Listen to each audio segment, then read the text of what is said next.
Good morning, students. This is the second part of your lecture number 16. We are discuss about the laminar and turbulence flow. So, according to Reynolds, uh, he was just demonstrate one experiment from where there should be a major tank which is contained with water, then some arrangement of upper tank that contain the tank, and we are just moving these two liquids in a proper flow. So when we are regulate this wall in a small opening, it was observed that the flow, the movement of dye in the water, it should be a straight line.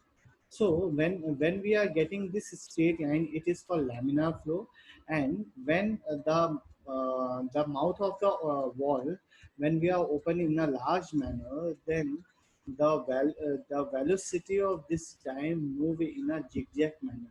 Okay, means there should be a turbulence produced in this system. So this is the state of transitional state, and when we are completely open the mouth of the wall, then there should be means more intense, and ultimately the dye diffuse over the entire cross section of the tube.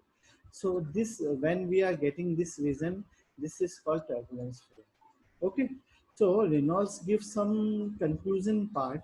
He when the Reynolds number is less than 2000, then it is called laminar flow, and if Reynolds number is greater than 4000, then it is called turbulence flow. And between 2000 to 4000, this is called the transition state. So, um, so we are already discussed this part. So from the experiment, we are concluded that in case of laminar flow, the loss of pressure head is proportional to velocity, but in case of turbulence flow, the loss of head is proportional to velocity square. And sometimes we are just write loss of head is proportional to u raised to power n, and where n is vary from 1.75 to 2.0. Okay, so ultimately the conclusion of whole the apparatus is the velocity of water. Just a minute.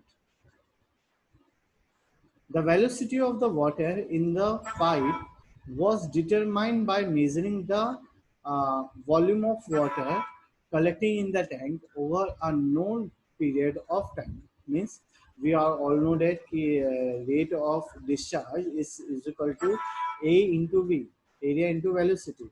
So if you are know the discharge rate and the area of the pipe, then you just ultimately find out the velocity of the fluid flow. Second is the velocity of flow u was changed and corresponding value of head loss of head were obtained. And graph was plotted between u and hf. A graph, such a graph, just we are see this graph कि when we the movement of flow is considered as straight in case of laminar, and when we are moving in a parabolic way, then it is called turbulence flow. And the between these two state we are get the transient, and it is denoted by phi. Okay, so ultimately, Reynolds number is a combination of diameter of the pipe and density of the pipe, and density of the liquid, viscosity of liquid, and velocity of fluid.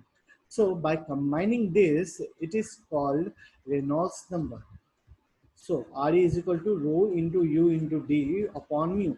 Rho is the value density, U is the velocity, D is the diameter, and mu is the viscosity of the fluids. So also nu upon rho is also as mu, which is called kinematic viscosity.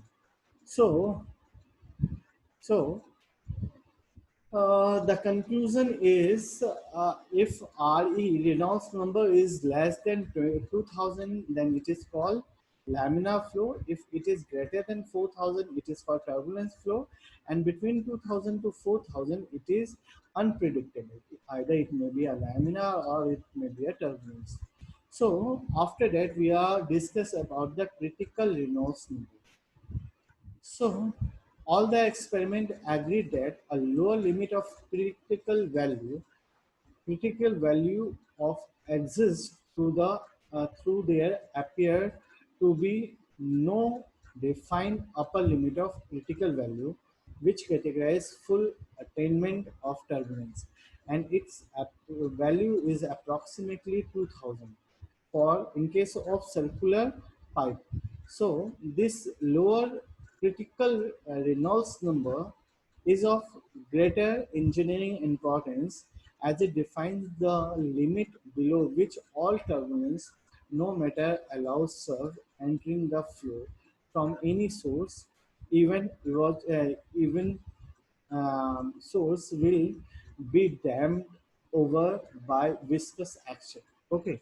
Second is that it has been observed that the upper limit of critical Reynolds number depend upon the following factor.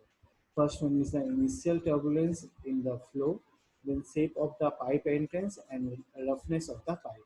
So Reynolds number found the upper limit of of RE critical to lie between 12,000 is less than or equal to RE, and it is Reynolds number is less than equal to 14,000. This value of little practical interest, and we may consider the upper limit of Reynolds number to be defined by 2500 is less than Reynolds number, and Reynolds number is less than 4000. So demarcating the regime of laminar turbulence flow, the concept of critical Reynolds number proved quite useful. So, in case of sphere, Reynolds number critical is equal to 1, and in case of open channel, critical value of Reynolds number is equal to 50, and for parallel plates, critical value of Reynolds number is 1000. Okay. So if you have any doubt, any query, please contact. So this is the end of today's topic. Thank you very much.